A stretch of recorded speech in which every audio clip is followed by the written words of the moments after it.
इस वीडियो में हम देखेंगे जीएसटी के बारे में, जिसे हम गुड्स एंड सर्विसेज टैक्स कहते हैं। उससे रिलेटेड सारी इन्फॉर्मेशन हम जानेंगे। क्या है जीएसटी, आईजीएसटी किसे कहते हैं, एसजीएसटी, सीजीएसटी क्या है, अच्छे से समझेंगे। साथ ही साथ ये देखेंगे कि अभी जो जीएसटी की दरें नई लागू हुई हैं वो कौन से प्रोडक्ट पे या कौन से सर्विसेज पे कितने % जीएसटी आपका लागू हुआ है। सारी चीज़ें हम डिटेल में डिस्कस करेंगे। तो ध्यान से देखिए वीडियो, ताकि आपको जीएसटी से रिलेटेड कोई भी क्वेश्चन अगर एग्जाम में आए तो आप आसानी से उसे आंसर कर सकें। तो चलिए स्टार्ट करते हैं आज की वीडियो। तो जीएसटी को अगर हम आसानी से समझना चाहें तो गवर्नमेंट ऑफ इंडिया के द्वारा जो जारी प्रेजेंटेशन था उसके तहत मैं आपको समझाना चाहूँ। जैसे यहाँ पे आप देखिए तो आपको कॉर्नर में एक लोगो दिख रहा होगा, जिसमें लिखा है one nation one tax and one market. मतलब एक देश एक टैक्स एक मार्केट। कहीं भी आप पूरे देश में कोई भी वस्तु खरीदेंगे आपको पूरे देश में वो एक ही कीमत पे मिलेगी। यही लक्ष्य है जीएसटी का।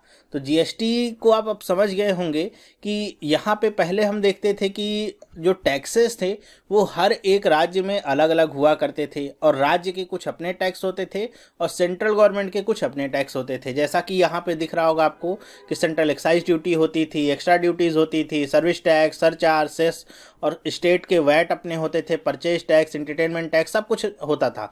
और जैसे अगर सेंट्रल गवर्नमेंट की बात करें तो ये तो पूरे देश के लिए आपका सेम रहेगा, लेकिन अगर स्टेट की बात करें तो वैट देखते थे हम, हर एक राज्य का अपना अलग अलग होता था। कहीं 14% होता था, कहीं 18%, कहीं 20%। तो ये आपको अलग अलग देखने को मिलता था। और इसी वैट के डिफरेंस की वजह से अगर कोई वस्तु किसी राज्य में 10 रुपए की है, किसी में 12 की मिलेगी और किसी में 7 की ही मिलेगी। तो वस्तुओं की जो कीमत है वो हर एक राज्य में वहाँ के टैक्स सिस्टम के हिसाब से अलग अलग होती थी। तो इससे थोड़ा सा यहाँ पे डिफ़िकल्टी पैदा होती थी, और कुछ लोगों को ऐसा लगता था कि अगर हमको 7 रुपये में किसी राज्य से कोई वस्तु मिल रही है तो हम 12 रुपये में क्यों खरीदें। जैसे अगर दो पड़ोसी राज्य हैं, वहीं पे एक वस्तु 12 रुपये में मिल रही है और दूसरा जो उनका पड़ोसी राज्य है अगर वो सीमा से सटे हुए हैं तो वहाँ पे 7 रुपये क्यों मिल रही है। तो वो व्यक्ति उस वस्तु को 12 रुपये में खरीदने की बजाय अगर वो बॉर्डर पार करके जाए उससे 7 रुपये में ही वो वस्तु मिल जाएगी, तो वहीं से वो लेना अपने लिए उचित समझेगा। ठीक है। तो बहुत सारे यहाँ पे डिफरेंसेस होते थे, अलग अलग तरह के टैक्स होते थे जिनको हमको जानकारी रखने पड़ती थी। अगर आप एक बिजनेस चला रहे हैं तो आपको डिफरेंट तरह के टैक्सेस भरने पड़ते थे।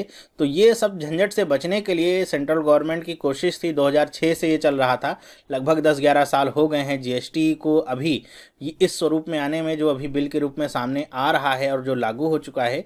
कि यहाँ पे सेंट्रल गवर्नमेंट ने क्या कहा कि जो भी टैक्सेस हैं सबको मिला करके केवल एक टैक्स ही बनाया जाए, जैसे यहाँ पे आपको दिखाया गया है, जिसे जीएसटी का नाम दिया जाएगा। मतलब यहाँ पे क्या होगा कि अब अगर यहाँ पे जीएसटी कर दिया गया किसी वस्तु पे 10%, तो आप चाहे उसे उत्तर प्रदेश में खरीदें, चाहे मध्य प्रदेश में खरीदें, चाहे केरला में खरीदें, कहीं भी आप उस वस्तु को खरीदेंगे वो क्या होगा, उतने ही पैसे का मिलेगा। अगर कोई वस्तु 10 रुपये की है तो यूपी में भी उतने की, एमपी में भी उतने की, केरला में भी उतने की, हर जगह सेम प्राइस पे वो वस्तु आपको मिलेगी। तो यहाँ पे थोड़ा सा सिंप्लीफिकेशन हो जाता है, हमारे लिए भी समझना आसान हो जाता है। और टैक्सेस को लेकर के जो इतनी प्रॉब्लम्स होती थी कि पहले भर दिया है टैक्स फिर आपको भरना है, ऐसा करना है, वैसा करना है, वो सब चीज़ें भी सॉल्व हो जाती हैं। ये तो एक सिंपल लेमैन लैंग्वेज में मैंने आपको समझाया है कि जीएसटी होता क्या है। ठीक है। और इससे क्या आपके फ़ायदे होंगे, क्या परिणाम निकलेंगे, डिटेल में इसे आपको समझना है तो आपके सामने मैं एक वीडियो रखने जा रहा हूं। वो वीडियो जारी किया गया था मिनिस्ट्री ऑफ फाइनेंस की तरफ से, लगभग जब जीएसटी हमारा बिल पेश हुआ था, पारित हो गया था, उसके बाद ये वीडियो आया था। और इसमें हिंदी भाषा में ही आपको बहुत ही अच्छे से समझा रहे हैं। जो हमारे रेवेन्यू सेक्रेटरी थे हसमुख अढ़िया, उन्होंने इस वीडियो में बहुत ही अच्छे से समझाया है जीएसटी के बारे में। जीएसटी क्या है, क्यों इसे लगाया गया है, कितने टाइप्स हैं इसके। जैसे हम देखते हैं आईजीएसटी, ठीक है, सीजीएसटी क्या है, और यहाँ पे सेंट्रल और स्टेट के बीच में कितना % का बंटवारा होगा, कैसे होगा, वो सारी चीज़ें आपको इस वीडियो के माध्यम से बहुत ही अच्छे से समझ में आ जाएंगी। तो मैं चाहूँगा कि आप सबसे पहले वो वीडियो देखें। थोड़ा सा लंबा वीडियो है, और अगर आपको समझना है जीएसटी के बारे में डिटेल में, ताकि आप हर एक प्रश्न का आंसर कर पाएँ, तो आप इस वीडियो को देखिएगा आराम से। बहुत ही लेमैन लैंग्वेज में उन्होंने समझाया है। इसके बाद वीडियो के बाद मैं आपको बताऊँगा कि अभी जो जीएसटी की नई रेट्स हैं, जो जीएसटी के नए रेट्स आए हैं सामने, हर एक वस्तु पे कितना % लग रहा है, हर एक सर्विसेज पे कितना % लग रहा है, वो मैं बताता हूँ। तो ध्यान से देखिए वीडियो, समझने का प्रयास करिए, बहुत ही अच्छा आपको समझ में आ जाएगा। गुड्स एंड सर्विस टैक्स यानी जीएसटी आज इसकी सारे देश में चर्चा है क्योंकि इससे संबंधित एक विधेयक संसद में पारित हो चुका है और कहा यह जा रहा है कि स्वतंत्रता प्राप्ति के बाद से ये सबसे बड़ा टैक्स रिफॉर्म है और ये टैक्स रिफॉर्म की दिशा में मील का पत्थर साबित होगा। इसके बहुत ही सुखद दूरगामी परिणाम होंगे। देश की अर्थव्यवस्था तेजी से आगे बढ़ेगी, जन सामान्य को भी इसमें लाभ होगा क्योंकि टैक्स का भार उस पर कम होगा। एक देश, एक कर, एक बाजार, बहुत सारे सवाल हम सभी के जहन में हैं और इन्हीं सवालों का जवाब जानने के लिए आज हमारे बीच में है डॉक्टर हसमुख अढ़िया, जो कि राजस्व सचिव हैं भारत सरकार में। तो आइए हम उनसे बात करते हैं। बहुत बहुत स्वागत है आपका डॉक्टर अढ़िया आज के इस कार्यक्रम में। सबसे पहले तो ये बताइए कि जीएसटी क्या है और ये कैसे काम करेगा। अभी तक जो देश में वस्तुओं के ऊपर, चीज़ों के ऊपर और जो सर्विसेज है, सेवाओं के ऊपर अलग अलग प्रकार के टैक्स लगे हुए थे, वो इतने ज़्यादा टैक्स हो गए हैं कि पता ही नहीं चल रहा है कि कौन सा टैक्स कहाँ पर लगा हुआ है। जैसे आज देश में स्टेट गवर्नमेंट में अगर देखें तो वैट है, वैल्यू एडेड टैक्स है। पुराने ज़माने में इसको सेल्स टैक्स कहते हैं, अब वैट गिना जाता है।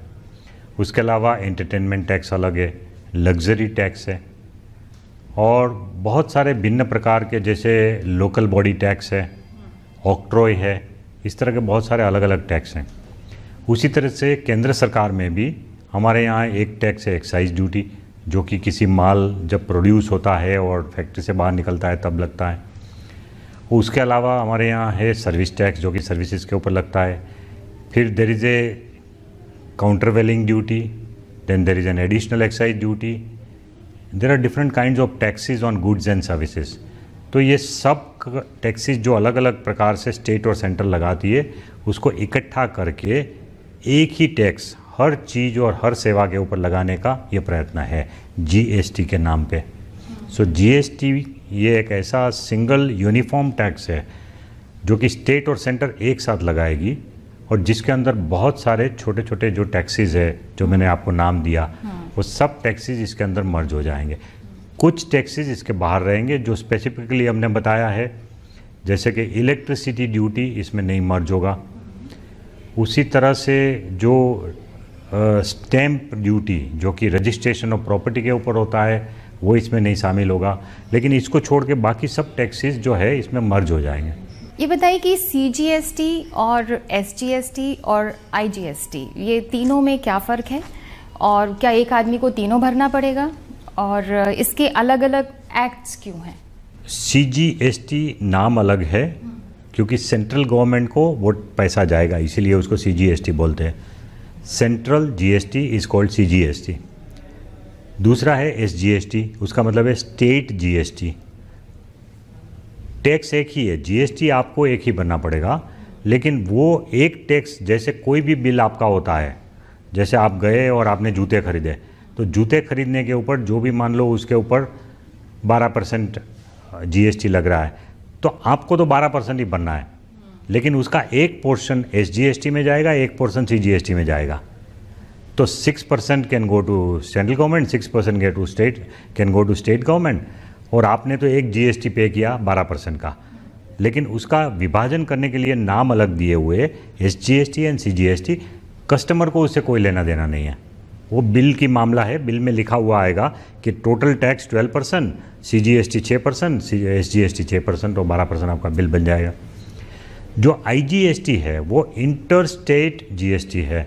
जब कोई गुड्स की मूवमेंट एक स्टेट से दूसरे स्टेट में होगी तब जाके आपको एसजीएसटी सीजीएसटी नहीं भरना है, बट ये दोनों का कॉम्बिनेशन जितना है उतना आपको आईजीएसटी भरना है। तो जैसे एक स्टेट में से माल दूसरे स्टेट में गया तो वो आईजीएसटी भर के ही जा सकता है माल वो, and that IGST will be equivalent to CGST plus SGST. वो दोनों मिलके जो टैक्स बनेगा उतना ही आईजीएसटी होगा। वो नाम के वास्ते उसको अलग कहते हैं, वो अलग इसलिए कहते हैं आईजीएसटी उसको कि वो फाइनल टैक्स नहीं है। आईजीएसटी एक इंटरिम टैक्स है। आईजीएसटी का उपयोग जो आगे वाला व्यापारी है, जैसे एक व्यापारी ने गुजरात से माल महाराष्ट्र में भेजा, तो महाराष्ट्र में जो माल गया वो दूसरे व्यापारी ने खरीदा, तो उसके ऊपर उसने आईजीएसटी भर के, गुजरात में आईजीएसटी भर के फिर वो महाराष्ट्र को भेजा। अब महाराष्ट्र में अगर वो माल बेचा जाएगा तो उसके ऊपर वो व्यापारी को एसजीएसटी एंड सीजीएसटी दोनों भरना पड़ेगा। तो वो भरने के लिए जो IGST उसने पे किया है गुजरात में, उसकी जो क्रेडिट मिलेगी वो उसको मिल जाएगी। उसकी जो भी टैक्स की लायबिलिटी महाराष्ट्र में होगी, उसमें से जो टैक्स वो भर चुके हैं IGST के रूप में, वो उसमें से सेट ऑफ मिल जाएगा। विच मीन्स कि IGST फाइनल टैक्स नहीं है, IGST सिर्फ बीच का टैक्स है, जो कि अल्टीमेटली कंज्यूमर के ऊपर नहीं जाएगा, वो बीच की अरेंजमेंट है। फाइनली कंज्यूमर के ऊपर जब बिल बनेगा तो उसमें IGST का नाम आएगा ही नहीं, उसमें तो वही लगेगा CGST 6% या SGST 6% या CGST 9%, SGST 9%, 18% या जो भी रेट डिसाइड करे सरकार। तो उस तरह से वो CGST SGST का डिवीज़न है और IGST तो इंटरिम टैक्स है। तो GST के अंतर्गत वस्तुओं और सेवाओं के जो क्रेडिट है उसका क्रॉस यूटिलाइजेशन हो सकता है क्या? यस, वहीं उसका फ़ायदा है। जो GST का मेन फ़ायदा ये, आज क्रॉस यूटिलाइजेशन नहीं हो रहा है। आज की जो टैक्स सिस्टम है, जैसे किसी एक माल का उत्पादन हुआ, उसके ऊपर हमने एक्साइज ड्यूटी लगा दी। अब वो एक्साइज ड्यूटी भरने के बावजूद वो माल जब किसी स्टेट में जाके बेचा जाएगा तो उस स्टेट का VAT लगता है, वेट लगता है, और वो वेट जब भरने जाएंगे तब एक्साइज ड्यूटी की क्रेडिट नहीं मिल रही है उसको, वो इनपुट टैक्स क्रेडिट नहीं मिल रही है एक्साइज ड्यूटी, क्योंकि एक्साइज ड्यूटी सेंट्रल गवर्नमेंट का स्टेट टैक्स है और वेट जो है वो स्टेट गवर्नमेंट का है। सो दोनों का जो क्रॉस यूटिलाइजेशन नहीं हो रहा है, उसी प्रॉब्लम को दूर करने के लिए GST नाम का एक सिंगल टैक्स बनाया जा रहा है कि अगर किसी एक ही माल के ऊपर आपने पहले वाले स्टेज में कोई भी टैक्स भरा है GST, तो उसके बाद दोबारा उसका जब रीसेल होगा तो उसके ऊपर उसकी इनपुट टैक्स क्रेडिट आपको मिलेगी और आपकी टोटल लायबिलिटी में घटावा होगा। बहुत बड़ी बड़ी बातें हम लोग कर रहे हैं, लेकिन मान लीजिए कि मैं एक छोटी कारोबारी हूँ, मेरा एक ब्यूटी पार्लर है और मैं 1 लाख रुपए महीना कमाती हूँ, या कोई मिस्त्री है, तो क्या उसे भी इन सब झंझट में पड़ना होगा, उसे भी ये सब टैक्स देना होगा? उसके बारे में आप कुछ बताइए, क्योंकि बहुत सारी बातें इस तरह की उठ रही हैं। देखिए, ऐसा है कि GST की लायबिलिटी ट्रेडर के ऊपर आती है, जो फाइनल रिटेल में जो माल बेचता है या जो डिपार्टमेंटल स्टोर में लोग माल बेचते हैं, जो फाइनल कंजम्पशन स्टेज पे आएगा और उससे पहले वाले लोगों ने जो भरा है उसका इनपुट टैक्स क्रेडिट मिल जाएगा। तो लेकिन इसमें जो छोटे कारोबारी वाले लोग हैं उनके लिए एक एग्जम्पशन लिमिट है। वो एग्जम्पशन लिमिट शायद 25 लाख तक फिक्स होगी। अभी स्टेट और सेंटर के बीच में इसके बारे में एक गहन चर्चा चल रही है कि कितना रखना चाहिए। तो मोर और लेस एक अंडरस्टैंडिंग हो गई है कि या 20 या 25 लाख तक की लिमिट होगी। तो इसका मतलब ये है कि अगर आप कोई छोटे व्यवसायी है और आपका सालाना 1 साल का टर्नओवर मीन्स टोटल आपकी जो इनकम है उस सर्विस में से या उस मैन्युफैक्चरिंग में से या उस व्यापार से, अगर टोटल टर्नओवर आपका 25 लाख से नीचे का है तो फिर आपको ये GST भरना नहीं होगा। ऐसा एक एग्जम्पशन लिमिट उसमें डाला जाएगा। इसमें बहुत ड्यूअल कंट्रोल की बात हो रही है, तो ये बताइए कि स्टेट के लिए अलग जवाबदेही होगी और केंद्र के लिए अलग जवाबदेही होगी? देखिए, ऐसा है कि लोग ये समझ रहे हैं कि GST में 2 अथॉरिटी टैक्स करेगी, CGST central government, SGST state government. ऐसा नहीं है। जो व्यापारी है उसके लिए तो एक ही रजिस्ट्रेशन है, एक ही रिटर्न फाइल करना है और उसकी जो भी आगे की कार्रवाई होगी वो भी एक ही अथॉरिटी करेगी।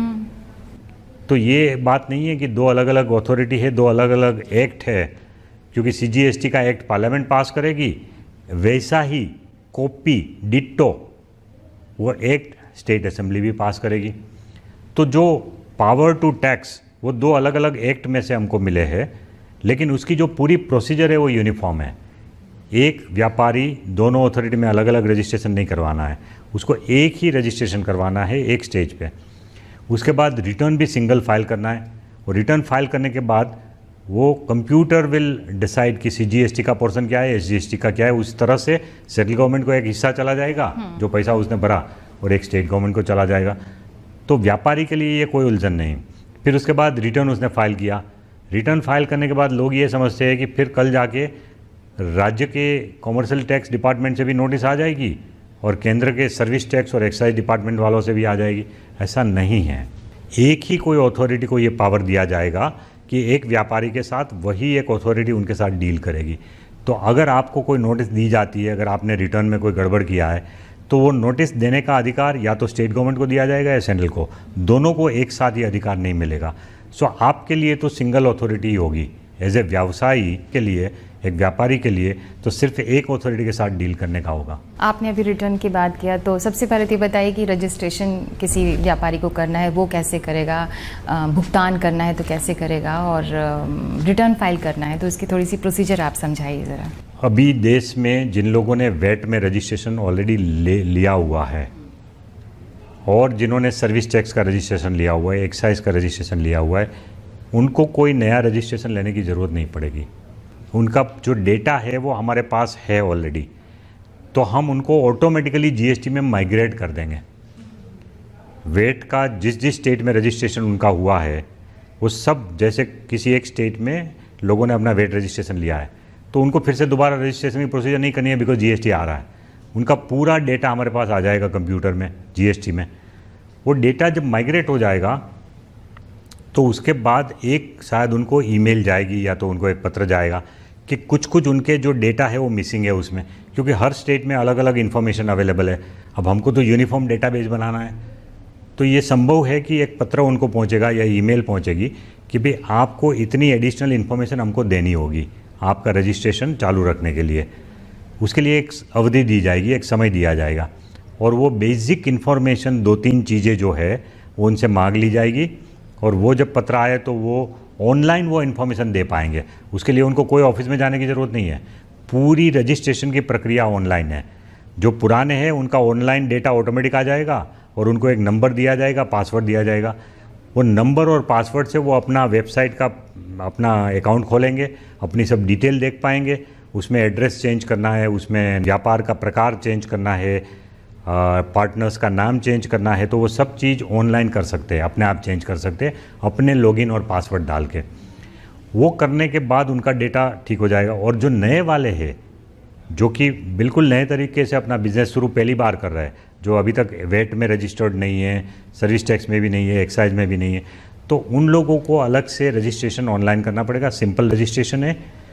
वो रजिस्ट्रेशन ऑनलाइन करने के बाद 3 दिन में अगर उनको कोई ऑब्जेक्शन नहीं आता है डिपार्टमेंट की तरफ से, तो ऑटोमेटिक मान लिया जाएगा कि उनका रजिस्ट्रेशन हो चुका है और उनको एक नंबर मिल जाएगा 3 दिन में। इस तरह का एक सिंपल रजिस्ट्रेशन प्रोसीजर है।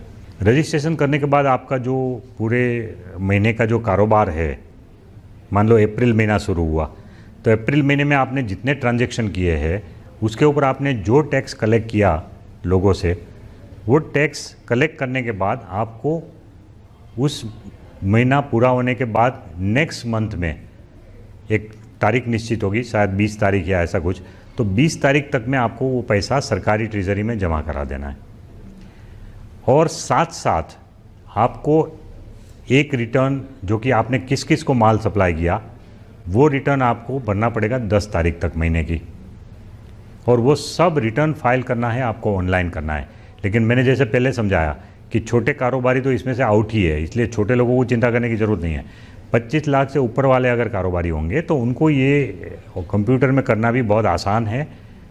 उसके लिए अलग अलग प्रोग्राम भी अकाउंटिंग के मिल रहे हैं, बाहर सॉफ्टवेयर मिल रहे हैं, जो कि वो उसमें रिकॉर्ड रखेगा अपने ट्रांजैक्शन की, और वो सब ट्रांजैक्शन ऑटोमेटिकली एक दिन में स्विच दबाने से कंप्यूटर में अपलोड हो जाएंगे सब ट्रांजैक्शन। तो इस तरह से रिटर्न भरना है सप्लाईज का, कि आपने किस किस को सप्लाई किया उसका करना है। जो दूसरे लोगों ने सप्लाई के ट्रांजैक्शन इनपुट किया है उसके आधार पे आपका अपना परचेस के ट्रांजैक्शन ऑटोमेटिक आपके अकाउंट में आ जाएगा, और फिर वो आपको अलग से करने की ज़रूरत नहीं पड़ेगी 15 तारीख तक। फिर ये सप्लाई एंड परचेस दोनों के आधार पे आपका एक रिटर्न बन जाएगा, वो भी ऑटोमेटिक हो जाएगा 20 तारीख तक। तो 20 तारीख तक कंप्यूटर में ही आपका रिटर्न तैयार हो जाएगा, और उसमें अगर आप देख सकते हैं कि मेरे रिटर्न में कोई चीज़ छूट तो नहीं गई ना, छूट गई है कोई परचेज या सेल का ट्रांजैक्शन, तो 20 तारीख तक आप उसको ठीक कर सकते हैं, उसके बाद उसको आप आगे बढ़ा सकते हैं। सो इस तरह का इलेक्ट्रॉनिक IT बेस्ड सिस्टम है जिसमें हर ट्रांजैक्शन की जानकारी आएगी कंप्यूटर में, और ट्रांजैक्शन मैच भी हो जाएंगे। सो सही मात्रा में लोगों ने टैक्स भरा है कि नहीं वो हम पकड़ पाएंगे। तो IT की बहुत महत्वपूर्ण भूमिका है इसमें IT का बहुत महत्व है, लेकिन IT इतना सिंपल बना दिया हमने कि किसी छोटे से छोटे व्यापारी को भी इसमें कोई तकलीफ नहीं होगी। एकदम सरल प्रकार का सॉफ्टवेयर है। उसको फाइल करने की विधि भी इतनी है कि अगर कोई घर में कोई एक यंग लड़का जो 10वीं पास है वो भी अगर उसको सीख ले तो वो अपने आप रिटर्न फाइल कर सकता है। ये बताइए कि ईज ऑफ डूइंग बिजनेस की बात हो रही है कि आप भारत के किसी भी कोने में हो, आपके लिए बिजनेस करना कोई बहुत मुश्किल काम नहीं है, तो इस पर कुछ कहना चाहेंगे?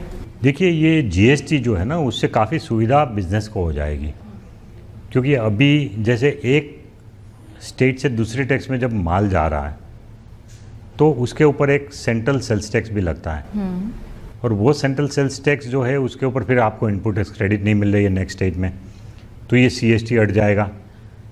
सीएसटी हट जाएगा तो बॉर्डर के ऊपर जो चेकिंग करने का एक मूव था कि हर स्टेट चाहता है कि भाई हमारा स्टेट का माल जब बाहर जा रहा है तो अगर उसने सिर्फ सीएसटी 2% भरा है तो वो माल एक्चुअली एक्सपोर्ट होना चाहिए, तो बॉर्डर पे चेक होगा, ट्रक को खड़ी करेंगे, पूछेंगे कि भाई आपने सीएसटी भरा है तो आपका माल गया कि नहीं गया, उसका हिसाब किताब पूछेंगे, सब कागज़ पूछेंगे, तो ये सब खत्म हो जाएगा।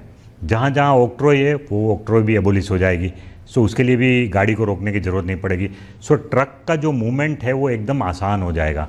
जो दोनों स्टेट के बॉर्डर के बीच में या किसी सिटी के अंदर एंटर करने के टाइम जो चेक पोस्ट थे, वो चेक पोस्ट पे जो घंटों भर ट्रक खड़ी रहती थी वो सब कम हो जाएगी, और उसके कारण जो मूवमेंट ऑफ गुड्स एकदम आसान हो जाएंगे। फिर दूसरा ये है कि क्योंकि पूरे देश में टैक्स रेट एक हो जाएगा, तो फिर आपको कोई वो सोचने की ज़रूरत नहीं है कि भाई मैं एक स्टेट में फैक्ट्री डालूँ कि दूसरे स्टेट में डालूँ। आपको जहाँ मर्जी फैक्ट्री डालिए और जहाँ मर्जी माल बेचिए, हर जगह टैक्स का रेट एक है। सो जहाँ आपकी फैक्ट्री है उस स्टेट का रेट आपको देखने की ज़रूरत नहीं है, और जहाँ आप माल बेचना चाहते हैं उस स्टेट का भी रेट की देखने की ज़रूरत नहीं है। तो उस हिसाब से बिजनेसमैन के लिए एक आसान हो जाएगा ये डिसीज़न लेना कि कहाँ हम बिज़नेस करें। पूरा देश एक बन जाएगा इसमें। राज्य की बात हो रही है, कहीं ना कहीं राज्यों को ये कहीं संशय ना हो कि उनके हित मारे जा रहे हैं या उनकी इनकम मारी जा रही है, तो उन्हें कैसे कंपनसेट करेंगे हम? देखिए, उसके लिए हमने राज्यों को पूरी कॉन्स्टिट्यूशनल अमेंडमेंट में ही हमने उनको एक गारंटी दी है कि किसी भी राज्य को अगर 5 साल तक नुकसान होगा जो अभी कमा रहे उसमें, तो उसमें हम उसको कॉम्पनसेट कर देंगे सेंट्रल गवर्नमेंट। तो इसलिए राज्य को कोई चिंता नहीं होनी चाहिए। चिंता होनी चाहिए तो सेंट्रल गवर्नमेंट को होनी चाहिए कि ये जीएसटी लागू करने के बाद सेंट्रल गवर्नमेंट के पास इतने रिसोर्सेज आएंगे जो कि हमारा अभी का बजट की पूर्ति कर दे, उसके अलावा हमारे पास इतने पैसे बचे कि हम स्टेट को भी कॉम्पनसेट कर सके। सो जो चिंता होनी चाहिए इस मामले में वो सेंट्रल गवर्नमेंट को होनी चाहिए, स्टेट को तो बिल्कुल निश्चिंत होकर इसमें आगे बढ़ना है। इसमें अलग अलग लोगों को किस तरह से फ़ायदे होंगे? आपने कारोबारियों की बात की, राज्य को क्या फ़ायदा होगा, केंद्र को क्या होगा, और सबसे बड़ी बात उपभोक्ता को क्या फ़ायदा होगा? करों की कमी की बात हम सुन रहे हैं, तो इसके बारे में कुछ रोशनी डालेंगे? देखिए, मैंने जैसे बताया कि व्यापारियों को क्या फ़ायदा होगा कि ईज़ ऑफ डूइंग बिजनेस हो जाएगा। सरकार को ये फ़ायदा होगा कि जो टैक्स का इवेजन आज हो रहा है उसमें रोक लगेगी, तो ये उम्मीद की जा रही है कि इसमें कंप्लायंस बढ़िया होगा, इसलिए राज्यों की और केंद्र की आमदनी बढ़ेगी। सिर्फ टैक्स की चोरी को कम करने से, टैक्स को रेट बढ़ाने से नहीं। और कंज्यूमर को ये फ़ायदा होगा कि जैसे आज है अलग अलग प्रकार के टैक्स है, और कुल मिला के तो एक चीज़ के ऊपर 32% तक चला जाता है टैक्स आज की तारीख में। तो जैसे अलग अलग टैक्स है, वेट है, एक्साइज ड्यूटी है, सर्विस टैक्स है, लग्जरी टैक्स, एंटरटेनमेंट टैक्स, ये सब मिला के टोटल जो इंसिडेंस ऑफ टैक्स है एक आइटम के ऊपर वो 30% तक भी है कुछ कुछ कॉमोडिटी में।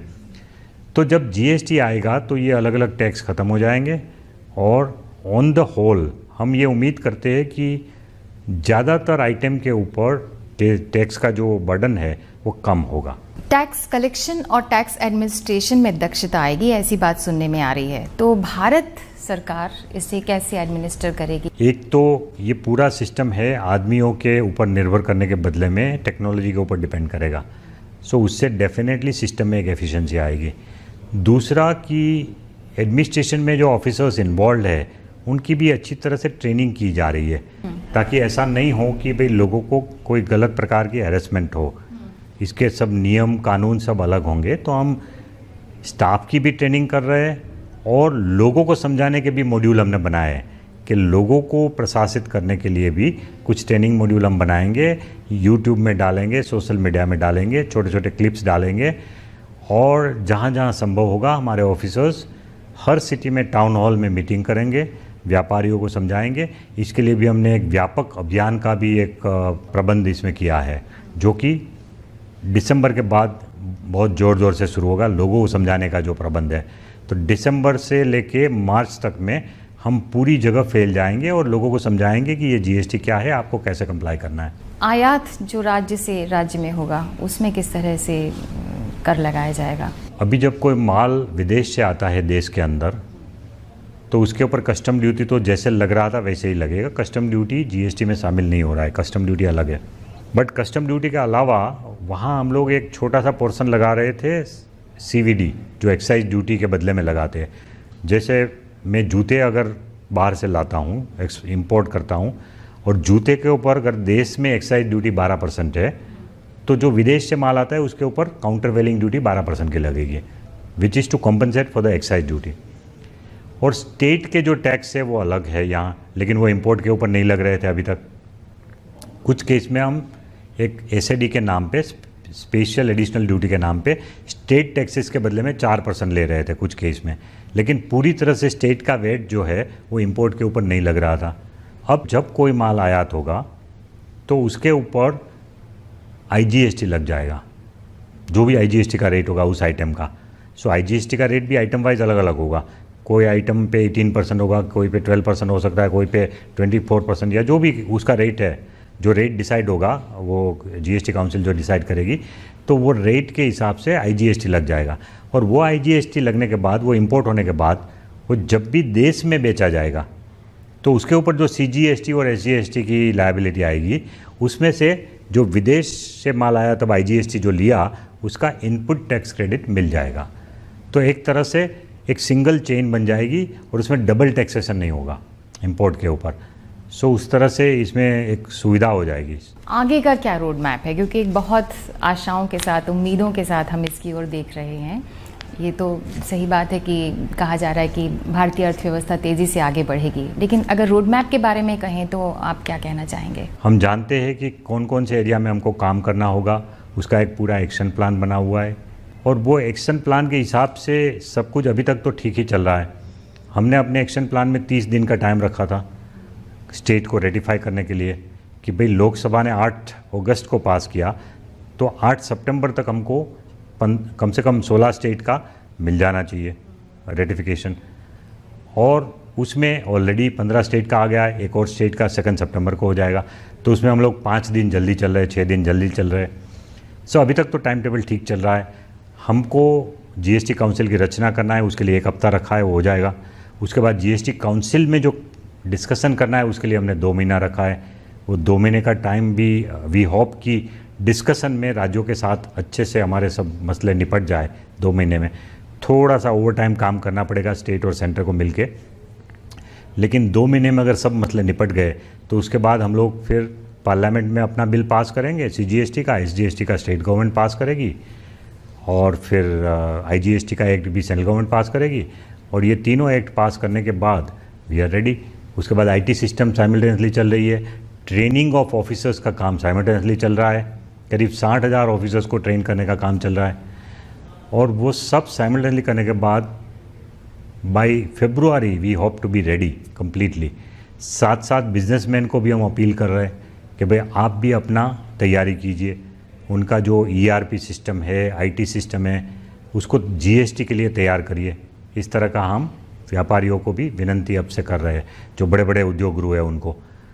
और वी होप कि वो लोग भी अपनी टाइम टेबल बना के ये जीएसटी के लिए मार्च एंड तक तैयार हो जाए। तो हमारी तो ये उम्मीद है कि देश में इतना बड़ा सुधार कि जिसके लिए देश ने 10 साल तक राह देखा है, अब उसमें और कोई विलम्ब नहीं हो। तो केंद्र सरकार की तरफ से हमारी पूरी तैयारी है, हम कमिटेड है इस मामले में कि भाई जितना जल्दी हो सके जीएसटी को लगाना है। एक जो आखिरी सवाल एक लेमैन की हैसियत से मेरे दिमाग में आ रहा है कि जन जागरूकता कैसे फैलाएंगे? मान लीजिए किसी को कोई इस बारे में कोई शक है या उसके कन्फ्यूजन है, तो ये सब चीज़ें आप जन जागरूकता कैसे फैलाएंगे? लोगों तक कैसे पहुंचेंगे कि हम ये हैं, हम ये कर रहे हैं और आपको ऐसा नहीं करना है, कोई कन्फ्यूजन की ज़रूरत नहीं है? देखिए, इसके लिए हम आईटी के मॉड्यूल्स बनाएंगे, छोटे छोटे मॉड्यूल, जिसमें क्वेश्चन आंसर के रूप में ये सब क्वेश्चन के जवाब होंगे। सो अगर कोई भी आदमी इंटरनेट सर्च करेगा तो भी उस पर मिल जाएगा। उसके अलावा आईटी में मान लो वो नहीं पहुंच पाता है, तो हर जगह पे हम लोग मीटिंग करेंगे, छोटी छोटी मीटिंग भी छोटे छोटे शहरों में। फिर न्यूज़पेपर एडवर्टाइजमेंट के द्वारा भी हम इसका प्रचार करेंगे। और उसके अलावा हम एक कॉल सेंटर बनाएंगे स्टेट लेवल पे और सेंट्रल लेवल पे भी। तो हर स्टेट में एक बहुत बड़ा कॉल सेंटर होगा जिसमें 24/7 किसी को भी कोई क्वेश्चन है जीएसटी के ऊपर तो कॉल सेंटर में फ़ोन करके पूछ पाएंगे। इस तरह का एक कॉल सेंटर बनाने का भी प्रावधान हम कर रहे हैं। और जीएसटीएन की जो हमारी आईटी सिस्टम है उसका एक अलग कॉल सेंटर बनेगा कि किसी को अगर मान लो रिटर्न फाइल करने में दिक्कत आ रही है, किसी को समझ में नहीं आ रही है कि कौन सा बटन दबाए, तो उसके लिए भी फ़ोन करके वो कॉल सेंटर में पूछ के उसको कॉप अप कर सकते हैं। तो अपनी बात को इसी बात से सम अप करूँ मैं ये कहते हुए कि मेरा देश बदल रहा है, आगे बढ़ रहा है, जीएसटी जो है वो उसी को चरितार्थ कर रहा है। बहुत बहुत धन्यवाद डॉक्टर हसमुखड़िया जी। अभी हम बातचीत कर रहे थे डॉक्टर हसमुखड़िया से जो कि राजस्व सचिव हैं भारत सरकार में। बहुत बहुत धन्यवाद, नमस्कार। तो वीडियो के द्वारा आपको ये तो समझ में आ गया होगा जीएसटी क्या है, कितने टाइप्स हैं, इसका रोड मैप क्या है, सारी चीज़ें बहुत ही अच्छे से समझ में आ गई होंगी। यहाँ पे अब मैं आपको एक एग्जाम्पल के तौर पे समझाता हूँ कि जीएसटी कैसे काम करेगा। पहले का जो सिस्टम था हमारा क्या था, अब का सिस्टम क्या है, दोनों में क्या डिफरेंस है, तो ध्यान से देखिएगा। और यहाँ पे जो मैं एग्जाम्पल ले रहा हूँ केवल वो एजम्पशन बेस्ड है, उसमें कोई भी सत्यता नहीं है रेट को लेकर के, तो केवल एग्जाम्पल के तौर पर उसे समझने का प्रयास करिएगा कि दोनों सिस्टम में क्या डिफरेंस है। मैं मानता हूं कि अगर कोई प्रोडक्ट है, मान लेता हूं एक्स है, एक्स प्रोडक्ट है। अगर यहाँ पे मैं बात करता हूं कि अभी तक जो हमारा टैक्स सिस्टम था, या कह लूँ प्रेजेंट टैक्स सिस्टम कहूँ, प्रेजेंट टैक्स सिस्टम मतलब जीएसटी वाला नहीं है, ठीक है। तो जो नॉन जीएसटी या कह सकता हूँ, या प्रेजेंट तो अभी रहा ही नहीं, तो नॉन जीएसटी जो हमारा टैक्स सिस्टम था वो क्या था उसे समझने का प्रयास करते हैं। मान लेते हैं कोई प्रोडक्ट एक्स है, इसे बेचा जा रहा है कहाँ पे, लखनऊ से मान लीजिए बेचा जा रहा है कहाँ पे, कानपुर में, ठीक है। ये कानपुर में बेचा जा रहा है, कितना रुपए कीमत है इसकी, तो इसकी कीमत है 1000 रुपये, 1000 रुपये कीमत है। तो जब लखनऊ से इसे कानपुर में बेचा जाएगा, जो पहले नॉन जीएसटी सिस्टम था उसके तहत 1000 की कीमत पे वैट कितना लगेगा, वैट मान लेते हैं लग रहा है 10% का, तो 10% का वैट लगेगा 1000 पे, तो ये कितना हो जाएगा, 100 रुपये हो जाएगा। तो कानपुर में जो ये सामान पहुंचेगा तो कितना रुपए उसको पे करना पड़ेगा, 1100 रुपये पे करना पड़ेगा इस सामान के लिए, ठीक है। आगे यही जो प्रोडक्ट है कानपुर से बेचा जा रहा है कहाँ पे, न्यू दिल्ली में, ठीक है, दिल्ली में बेचा जाता है। तो अभी ये प्रोडक्ट कितने का है, 1100 रुपये का है।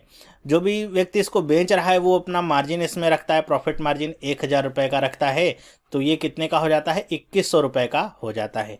तो 2100 का जब प्रोडक्ट न्यू दिल्ली में बेचा जाएगा तो इस पे लगता था CST, मतलब सेंट्रल सेल्स टैक्स, मान लेते हैं उसकी भी जो दर थी 10% है, तो अगर 10% निकालें 2100 का तो कितना आ जाएगा, 210 रुपये। तो ये जो व्यक्ति यहाँ पे न्यू दिल्ली वाला होगा वो कितने में खरीदेगा उसे, 2100 रुपये तो उसकी कीमत ही है, और 210 रुपये टैक्स भी भरेगा, तो टोटल कितना हो जाएगा, 2310 रुपये उसकी कीमत निकलेगी उसी प्रोडक्ट की, एक्स की, ओके। पहले लखनऊ से कानपुर गया तब तो वो एक ही स्टेट में था तो वैट लगा, लेकिन जब उसने स्टेट पार किया यूपी से दिल्ली में गया तो वहाँ पे CST लगा 10% का, 210 रुपये, और ये 2310 रुपये उसकी कीमत हो जाती है प्रोडक्ट की न्यू दिल्ली पहुँचते पहुँचते। लेकिन अगर हम बात करते हैं जीएसटी सिस्टम, तो ये कैसे काम करता है। सेम प्रोडक्ट में लेता हूँ एक्स, जिसकी इनिशियल कीमत कितनी है, 1000 रुपये, ठीक है, 1000 रुपये का ये है। सबसे पहले वही करते हैं कि ये लखनऊ से कहाँ पे बेचा जाता है, कानपुर में। कानपुर में अगर बेचा जाता है, ये आपका 1000 रुपये कीमत है, तो इस पे आपका लगेगा क्या, CGST लगेगा। CGST का मतलब आप समझ गए होंगे, मान लेते हैं 5% है तो कितना हो जाएगा, 50 रुपये। और इस पे क्या लगेगा, इस सेंट्रल का तो GST लग गया, स्टेट का भी GST यहाँ पे लगा SGST, तो इसकी भी दर हम मान लेते हैं 5% है, तो ये भी कितना हो गया, 50 रुपये। तो टोटल कितना टैक्स भरना पड़ गया, 100 रुपये। बात वही हो जाती है, कानपुर में प्रोडक्ट कितने का पहुंचता है, 1100 रुपये का उपलब्ध होगा। लेकिन यही प्रोडक्ट अगर कहाँ से बेचा जाए, कानपुर से आगे भेजा जाता है कहाँ पे, न्यू दिल्ली में, तो क्या होता है देखिए कि यहाँ पे अब प्रोडक्ट की कीमत कितनी है, 1100 रुपये है, प्रॉफिट मार्जिन में उतना ही रखता हूँ, कितना, 1000 रुपये। तो अब वो व्यक्ति 2100 रुपये में इस प्रोडक्ट को बेचेगा, आगे फॉरवर्ड करेगा न्यू दिल्ली में। तो अब पहले क्या लगता था, CST लगता था, यहाँ पे क्या लगेगा, अभी हमने देखा था कि अगर हम एक राज्य से दूसरे राज्य के अंतर्गत ट्रेड करते हैं तो वहाँ पे क्या लगता है, IGST लगता है, ठीक है, इंटर स्टेट। तो IGST यहाँ पे लगेगा। तो IGST मान लेता हूँ मैं कितना है, 10% ही है। तो 10% के हिसाब से कितना हो जाएगा 2100 का, यह हो जाएगा 210 रुपये। तो यहाँ पे कीमत कितनी हो जाएगी इसकी, 2310 रुपये। देखिए दोनों में कोई अंतर आया, कोई अंतर नहीं आया। सेम बात यहाँ भी है, सेम बात यहाँ भी है, बस टैक्सेस का डिफरेंस है कैसे लग रहा है। लेकिन यहाँ पे डिफरेंस आपको देखने को मिलेगा। क्यों? क्योंकि यहाँ पे जो GST सिस्टम है उसमें यह व्यवस्था की गई है कि यहाँ पे जो आपने CGST और SGST पे किया है इसे आप क्लेम कर सकते हैं। यहाँ पे ये सिस्टम पहले ऐसा नहीं था कि अपने वैट को क्लेम कर सकते हैं CST में, लेकिन यहाँ पे अब आपने जो पहले CGST और SGST पे कर दिया था उसके तहत आप IGST में क्लेम अपना कर सकते हैं। तो अब यहाँ पे जो आपने पहले 100 रुपये पे किए थे टैक्स के रूप में वो घट जाएंगे। तो टोटल आपको कितना टैक्स देना पड़ेगा, 110 रुपये। तो अब इसकी कीमत 2310 रुपये नहीं बल्कि कितनी होगी, 2210 रुपये में ये उपलब्ध होगा न्यू दिल्ली में। तो प्रेजेंट सिस्टम जो है GST का उसके हिसाब से देखा जाए तो वही वस्तु जो 1000 रुपये से न्यू दिल्ली तक चली थी कानपुर होकर 2210 रुपये में मिल रही है। लेकिन अगर पुराने सिस्टम को देखा जाए तो वही वस्तु 2310 रुपये मिल रही थी, क्योंकि वहाँ पे ऐसा कोई क्लेम करने वाला सीन नहीं था। मेरे ख्याल से एक सिंपल एग्जाम्पल के तौर पे भी आपको समझ में आ गया होगा कि GST कैसे काम करता है और क्या इसका मतलब होता है और यहाँ पे क्या बेनिफिट हो सकते हैं कंज्यूमर को, ठीक है। तो ये आपको समझ में होगा। अब हम देखते हैं कि GST के क्या क्या स्लैब्स हैं। जैसे ये अभी हमने देखा था 5% और यहाँ पे 10% कर दिया, और ये वस्तु क्या थी ये मैंने डिसाइड नहीं किया था। तो अब यहाँ पे अलग अलग वस्तुओं पे अलग अलग टैक्स स्लैब बनाया गया है, ठीक है। वो टैक्स स्लैब क्या है, किसी वस्तु पे टैक्स लगेगा ही नहीं, किसी पे 5% लगेगा, किसी पे 12, किसी पे 28। वो क्या है समझने का प्रयास करते हैं। अब हम देख लेते हैं कुछ यहाँ पे जो अपडेटेड GST रेट्स हैं वो क्या हैं, कहाँ पे टैक्स लग रहा है, कितना लग रहा है, वो सारी चीज़ें। तो जैसे यहाँ पे लिखा गया है कि गवर्नमेंट ने कुल 1211 आइटम्स को अलग अलग टैक्स स्लैब में रखा है। तो सबसे पहले मैं बात कर लेता हूँ कुछ ऐसी सर्विसेज और गुड्स जिनके ऊपर कोई भी टैक्स नहीं लग रहा है, नो टैक्स यहाँ पे लिखा गया है। वो आप देख सकते हैं। गुड्स के बारे में बात करें जैसे फ्रेश मीट हो गया, चिकन हो गया, eggs, milk, buttermilk, curd, natural honey, vegetables, flour, besan, bread, prasad, salt, bindi, sindoor, stamps, judicial paper, printed books, newspapers, bangles, handlooms, ETC। ये सारी वो वस्तुएं हैं जिन पे कोई भी टैक्स नहीं लग रहा है GST के अंतर्गत, ठीक है। और कुछ सर्विसेज भी हैं जिसके अंतर्गत कोई भी टैक्स नहीं लग रहा है। तो वो सर्विसेज कौन सी हैं, जैसे होटल या फिर आप कोई लॉज लेते हैं जिसका जो टैरिफ है वो 1000 रुपये से नीचे का है, तो उस पर भी आपको कोई भी टैक्स नहीं देना है, किसी भी तरह का टैक्स नहीं देना है, ठीक है। या फिर यहाँ पे क्या लिखा है, grandfathering services has been exempted under the GST के अंतर्गत ये सारी सर्विसेज क्या हैं, एग्जम्प्ट की गई हैं, मतलब इस पर कोई भी टैक्स आपको नहीं देना है। तो सबसे पहला तो ये था नो टैक्स वाले कौन से गुड्स और सर्विसेज हैं, तो इनको आप ध्यान से देखिएगा। जो ज़्यादातर कहते हैं जो GST है वो जो 18% वाला जो स्लैब है उसके अंतर्गत लाया गया है। 18% के अंदर ही ज़्यादातर वस्तुओं को कवर किया गया है, वो भी हम सब देखेंगे और देखेंगे कितने आपके यहाँ पे टैक्स स्लैब बनाए गए हैं। ये भी आपके लिए एक इम्पॉर्टेंट फैक्टर होगा समझने के लिए। नेक्स्ट मैं बात करूँ तो जो आपका टैक्स स्लैब है वो है 5% का। 5% यहाँ पे टैक्स कौन से गुड्स पे लग रहा है, fish fillet, cream, skimmed milk powder, branded paneer, frozen vegetable, देखिए क्या है frozen vegetables, coffee, tea, spices, pizza, bread, rusk, sabudana, kerosene, coal, medicine, stent, lifeboat. इसमें आप कुछ चीज़ों को ध्यान से देखिएगा, जैसे केरोसिन, कोल, मेडिसिन, इस पे कितना लग रहा है, इस पे लग रहा है 5%, ठीक है। ये मतलब एग्जाम में पूछा जा सकता है, टी एंड कॉफ़ी ये, या इस पे कितना लग रहा है, 5% लग रहा है GST, ओके। और 5% टैक्स सर्विसेज कौन सी हैं जिस पे लग रहा है, जैसे ट्रांसपोर्ट सर्विसेज हो गए, रेलवे, एयर ट्रांसपोर्ट, या फिर स्मॉल रेस्टोरेंट वगैरह हो गए। ये सब भी आपके 5% वाली कैटेगरी में ही आते हैं, क्योंकि क्या इनका मेन जो इनपुट है वो क्या है, पेट्रोलियम है। नेक्स्ट हम देखते हैं कि जो टैक्स स्लैब है वो कितने का है, 12% का है। 12% के अंतर्गत कौन कौन सी वस्तुएं हैं, जैसे फ्रोजन मीट हो गया, मीट प्रोडक्ट्स हो गए अलग अलग, बटर हो गया, चीज़ हो गया, घी, ड्राई फ्रूट्स जो भी हैं पैक्ड फॉर्म में, animal fat, sauces, fruit juice, bhujia, namkeen, ये सब 12% के अंतर्गत आएंगे। आयुर्वेदिक मेडिसिन, ये ध्यान रखिएगा, आयुर्वेदिक मेडिसिन कितने में है, 12% के टैक्स स्लैब में इनको रखा गया है। अगरबत्ती, कलरिंग बुक्स वगैरह जो भी हैं वो सब भी किस में है, 12% में ही है। सेल फोन्स ये भी देखिए किस में है, 12% के अंतर्गत ही इसको रखा गया है। 12% में कौन कौन सी सर्विसेज हैं, जैसे आप नॉन AC कोई होटल लेते हैं 1000 से ज़्यादा उसका टैरिफ होना चाहिए, या फिर बिजनेस क्लास का एयर टिकट लेते हैं, फर्टिलाइजर्स हैं, या वर्क कॉन्ट्रैक्ट्स हैं वो सब किसके अंतर्गत हैं, 12% के सर्विस टैक्स के अंतर्गत वो आएंगे। ये जो जीएसटी होगा ये 12% उन सर्विसेज पे लगेगा जैसे नॉन एसी होटल्स हो गए, एसी नहीं नॉन एसी, और जिनकी टैरिफ क्या होगी 1000 रुपये से ज़्यादा होगी, क्योंकि 1000 से कम वाले पे तो छूट है, कोई भी जीएसटी नहीं लग रहा है। ठीक है, आप बिजनेस क्लास का एयर टिकट लेते हैं तो उस पर भी आपको जीएसटी 12% का देना पड़ेगा। ओके, फिर हम देखते हैं कि 18% टैक्स के अंतर्गत कौन कौन से गुड्स आते हैं। इनमें देख तो सकते हैं आप कि सबसे ज़्यादा जो गुड्स हैं, सर्विसेज हैं, वो 18% के टैक्स स्लैब के अंतर्गत ही रखने का प्रयास किया गया है। और इसी के अंतर्गत सबसे ज़्यादा, अगर आपसे एग्जाम में क्वेश्चन आता है कि कौन से टैक्स स्लैब में सबसे ज़्यादा गुड्स या सर्विसेज हैं, तो आप कहेंगे 18% वाले के अंदर सबसे ज़्यादा गुड्स और सर्विसेज रखी गई हैं। ठीक है, इसमें देख सकते हैं पूरी लिस्ट आपको मिलेगी। इसमें कुछ चीज़ें हैं जैसे प्रिजर्व वेजिटेबल्स किसके अंतर्गत हैं, 18% के अंतर्गत, कैमरा स्पीकर से आते हैं 18% के अंतर्गत, या फिर जैसे मिनरल वाटर है ये भी आपका 18% के अंतर्गत आता है, और यहाँ पे नोटबुक्स और स्टील प्रोडक्ट्स ये भी आपके 18% के अंतर्गत ही आते हैं। प्रिंटेड सर्किट बोर्ड्स ये सब जो होते हैं ये भी 18% के अंतर्गत ही आएंगे। तो कुछ इंपॉर्टेंट हैं, आइसक्रीम्स वगैरह हो गए, जिनको आपको ध्यान रखना चाहिए। एग्जाम में पूछेगा तो आप, या अपने से आपको एग्जाम्पल देना होगा 18% गुड्स के अंतर्गत कौन कौन सी चीज़ें हैं, तो आप इन सब चीज़ों को एग्जाम्पल के तौर पर लिख सकते हैं। ये आसान है याद रखना। कैमरा, स्पीकर, प्रिजर्व वेजिटेबल्स हैं ये, ठीक है, फ्रेश वेजिटेबल्स नहीं है, जो प्रिजर्व करके रखी गई वो वेजिटेबल्स हैं। Mineral water, notebooks, steel products, printed circuit boards, monitor, ये सब आपके 18% के अंतर्गत आते हैं। और सर्विसेज कौन कौन सी हैं 18% के अंतर्गत? एसी, वो सारे AC hotels that serve liquor, liquor का मतलब मादक पदार्थ समझ सकते हैं, कोई पेय पदार्थ जो वहाँ पे सर्व किया जाता हो। टेलीकॉम सर्विसेज भी किसके अंतर्गत हैं? 18% के अंतर्गत, मतलब जो हम बात करते हैं फ़ोन से, वो जो सर्विसेज हैं वो सारी किसके अंतर्गत हैं? 18% के अंतर्गत हैं। आईटी सर्विसेज भी 18% पे हैं। Branded garments and financial services जो भी हम यूज़ करते हैं, गारमेंट्स या फाइनेंशियल सर्विसेज, वो सब भी किसके अंतर्गत हैं? 18% के अंतर्गत ही रखी गई हैं। ठीक है, तो सर्विसेज का एग्जाम्पल आप दे सकते हैं अगर एग्जाम में पूछा जाता है तो, या फिर एग्जाम में अगर ऐसे आता है भी है कि टेलीकॉम जो सर्विसेज हैं वो कितने टैक्स स्लैब के अंदर हैं, कौन से टैक्स स्लैब के अंदर हैं, तो आप बताएंगे कि 18% के अंतर्गत वो आती हैं। नेक्स्ट मैं बात करता हूँ 28% के अंदर कौन कौन सी वस्तुएं आपकी शामिल की गई हैं।